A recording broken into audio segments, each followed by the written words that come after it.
வாழ்க வளமுடன். ஓம் நமச்சிவாய. அனைத்து தமிழ் உள்ளங்களுக்கும் வணக்கம். நிகழும் ஸ்ரீ மங்களகரமான குரோதி ஆண்டு ஏப்ரல் மாதம் 14ஆம் தேதி ஞாயிற்றுக்கிழமை அன்று சஷ்டி திதியில் திருவாதிரை நட்சத்திரத்தில் அதிகண்டம் நாமயோகத்தில் தைதுளோம் கரணத்தினில் மிதுன ராசியில் சித்தயோகம் கூடிய நன்னாளில் இந்த மகத்தான சித்திரை தமிழ் வருட புத்தாண்டு பிறக்கிறது. சித்திரை மாத கிரக நிலைகளை பார்க்கும்போது மேச ராசியில் குருவுடன் சூரிய பகவான் உள்ளார். கன்னி ராசியில் கேது பகவானும், மீன ராசியில் புதன், சுக்கிரன், ராகு பகவான் உள்ளனர். கும்ப ராசியில் சனி பகவானும் செவ்வாய் பகவானும் உள்ளனர். இந்த ஆண்டு சித்திரை மாதத்திலேயே குரு பகவான் 12 ஆண்டுகளுக்கு பிறகு ரிஷபராசிக்கு இடப்பெயர்ச்சி ஆகிறார். 30 ஆண்டுகளுக்கு பிறகு சனி பகவான் மீனராசி சென்று ராகுவுடன் இணைய போகிறார். பிறக்க போகும் குரோதி தமிழ் புத்தாண்டில் 2 கிரக உச்சத்தையும் ஒரு நீசபங்க ராஜயோக கிரகத்தையும் தன்னுடைய கோச்சாரமாக கொண்டுள்ளது. சூரியன் குரு இணைவு மிகுந்த நன்மை தரும். ஆனால் ராகு, உச்ச சுக்கிரன், புதன் சேர்க்கை கொஞ்சம் திகிலாக உள்ளது. அதேபோல் சனி செவ்வாய் சேர்க்கையும் நன்மை தருவதாக இல்லை. எனவே இந்த வருடம் நன்மை எவ்வளவு அதிகம் உள்ளதோ அதே அளவு கெடுதலும் உள்ளது. எனவே அவரவர் குடும்ப பெண்களையும், இளைஞர்களையும், குழந்தைகளையும் நீங்கள்தான் பத்திரமாக பார்த்துக் கொள்ள வேண்டும். இதில் ஒன்றை சொல்லியே ஆக வேண்டும்.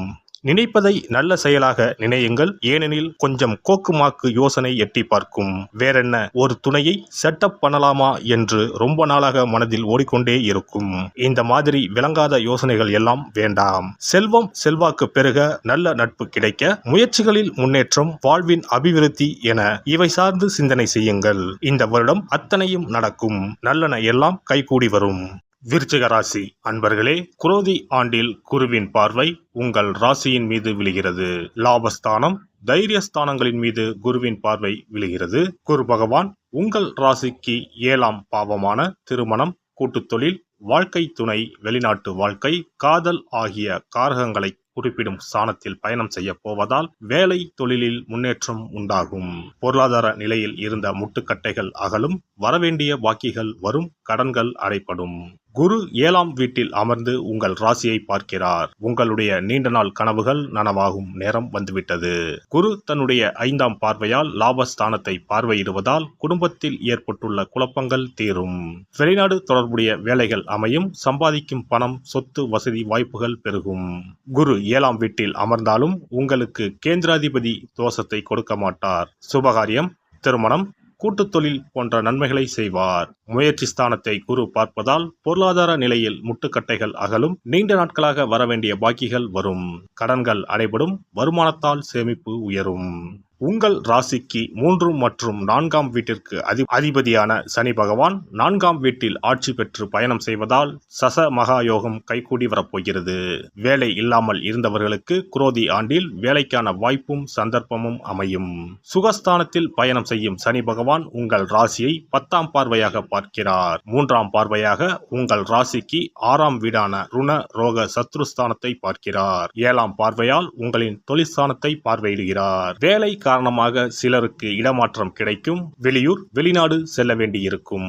பதவி உயர்வு நீண்ட இழுபறிக்கு பின்னர் கிடைக்கும். வெளிநாடு செல்லும் யோகத்தை சனி பகவான் தரப்போகிறார். இதுவரை இருந்து வந்த தேவையற்ற அலைச்சல்கள் குறைந்து ஒரு இடத்தில் நிலையாக இருக்க வாய்ப்புகள் அமையும்.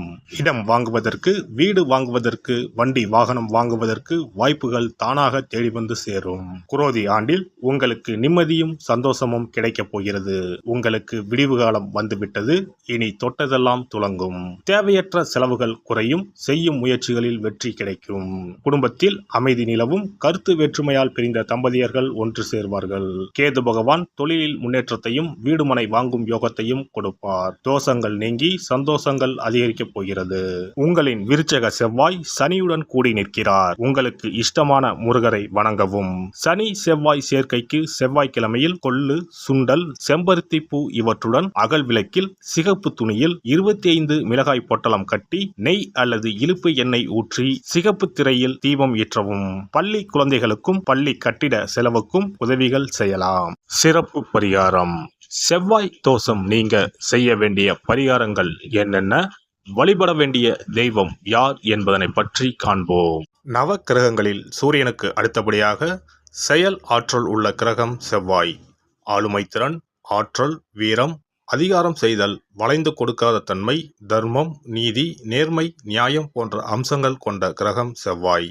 செவ்வாய் பலமாக இருந்து நல்ல ஆதிபத்தியம் பெற்று அவரது தசை நடக்குமானால் சகோதர சகோதரிகள் மூலம் பெரும் அனுகூலம் ஏற்படும். பெரிய பதவிகளில் உள்ளவர்கள் தொழில் அதிபர்களின் தொடர்பு கிடைத்து அதன் மூலம் முன்னேற்றம் உண்டாகும். பலமற்ற ஆதிபத்தியம் பெற்று தசை நடக்குமானால் கீழே விழுவதும் அடிபடவும் நேரிடும். வாகன விபத்துக்களை சந்திக்க நேரிடும். இரத்த காயங்கள், வெட்டுக்காயங்கள், இரத்த சம்பந்தமான நோய், சித்தப்பிரமை, தலையில் அடிபடுதல் போன்றவற்றை ஏற்படுத்துவார் செவ்வாய் பகவான். வீண் வழக்குகள், சண்டை சச்சரவுகள், மறைமுக நேர்முக எதிரிகள், பொருள் களவு போகுதல், செய்தொழில் வியாபாரத்தில் திடீரென்று பெருத்த நஷ்டம், அரசாங்க கெடுபிடி, பதவி இறக்கம், மறைந்து வாழும் சூழ்நிலை என்று பலவகை இன்னல்களை உருவாக்குவார். செவ்வாய் முதலான தோஷங்கள் அனைத்தும் நீங்க அவரின் அருளை முழுவதும் பெற செவ்வாய்க்குரிய அதிதேவதையான முருகனை வழிபடுவதும், கோதுமை ரொட்டி, வெள்ளை எள் கலந்த இனிப்பு பலகாரங்கள், துவரை போன்றவற்றை ஏழைகளுக்கு தானம் கொடுப்பதும் நல்லது. செவ்வாய் கிழமைகளில் விரதம் இருந்து செவ்வாய் பகவானுக்கு விளக்கேற்றுவது, சஷ்டி விரதம், கிருத்திகை விரதம் மேற்கொள்வது, தினமும் கந்த சஷ்டி கவசம் படிப்பது நல்லது. மேலும் செவ்வாய்க்குரிய கல்லான பவளக்கல்லை மோதிரத்தில் பதித்து அணிவது, சிவப்பு நிற ஆடையை அணிந்து கொள்வது, செப்பு பாத்திரங்களை உபயோகிப்பது போன்றவற்றால் செவ்வாயால் உண்டாகக்கூடிய தோஷங்கள் குறையும். செவ்வாய் பகவானுக்கு செய்யும் பரிகாரங்கள் அனைத்தும் முருகனுக்கு உகந்தது என்பதால் முருகனின் திருவருளும் கிட்டும். திருமண வாழ்க்கையில் செவ்வாய் பகவானுக்கு முக்கிய பங்கு உண்டு. திருமணத்துக்கு வரன் பார்க்கும்போது பிள்ளைக்கோ அல்லது பெண்ணுக்கோ செவ்வாய் தோஷம் இருக்கிறதா என்றுதான் முதலில் கேட்பார்கள். அந்த அளவுக்கு செவ்வாய் தோஷம் மிகவும் முக்கியமானதாக பார்க்கப்படுகிறது. ஒருவரின் ஜனன ஜாதகத்தில் லக்னம், சந்திரன், சுக்கிரன் ஆகியோருக்கும் செவ்வாய் இருக்கும் இடத்திற்கும் உள்ள தொடர்பை கொண்டுதான் செவ்வாய் தோஷம் ஒருவரின் ஜாதகத்தில் எந்த அளவுக்கு வலிமையாக இருக்கிறது என்பதை கணிக்க முடியும். செவ்வாய் தோஷம் இருக்கிறது என்றால் நம்பிக்கையோடு மிக எளிய பரிகாரங்களை செய்வதன் மூலம் தோஷ நிவர்த்தி பெறலாம். செவ்வாய் தோஷம் என்பது திருமண தடையை ஏற்படுத்துவது மட்டுமல்லாமல் மேலும் பல இடையூறுகளையும் ஏற்படுத்தும். எனவே செவ்வாய் பகவானை செவ்வாய் தோறும் செவ்வாய் ஹோரையில் வழிபடுவதும், செவ்வாய்க்குரிய கடவுளான முருகப்பெருமானை 9 நெய் தீபம் ஏற்றி வழிபடுவதும் செவ்வாய் தோஷத்தினால் ஏற்படக்கூடிய அசுப பலன்களின் தாக்கத்தை பெரிதும் குறைக்கும் என்பது ஐதீகம். செவ்வாய் தோஷம் ஒருவருக்கு இருந்து ஒருவருக்கு இல்லை என்றால் திருமணம் செய்யக்கூடாது என்பது சாஸ்திரம். இருவருக்கும் இந்த தோஷம் இருந்தால் திருமணம் செய்து வைக்கலாம் என்று சிலர் சொல்வார்கள். ஆனால் பொதுவாக தோஷம் ஒருவருக்கு இருந்தாலும் சரி அல்லது இருவருக்குமே இருந்தாலும் சரி, தக்க ஜோதிடர்களை ஆலோசித்து முறைப்படி பரிகாரங்கள் செய்வதுதான் சரி.